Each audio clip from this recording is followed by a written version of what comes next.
Hello and welcome to this short video on a 40-inch C-stand riser column. This riser is a steel replacement column that comes with Kupo's 40-inch master C-stand. It features a solid steel, industry standard junior 1 1/8 inch mounting pin on the bottom and a steel baby 5/8 inch mounting pin on top.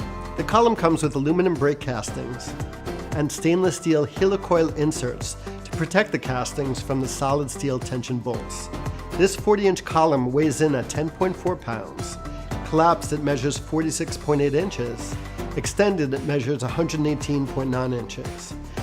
The 40-inch C-stand riser column comes in silver or a stealthy black powder coat. Due to their steel construction, C-stands get a bit heavy to lift and move around constantly, especially in a studio environment. Let's mount this 40-inch column in our Kupo runway base to let the good times roll. First, spread the legs of the runway base apart until they lock in place. Turn the tension knob counterclockwise on the turtle base to loosen and remove the 40-inch column. Next, insert the junior pin of the 40-inch column into the junior receiver in the runway base and tighten the knob clockwise until snug.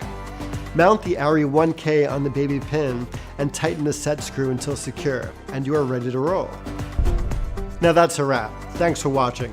When it comes to your image-making dreams and your grip equipment, at Kupo, we like to say, never let go.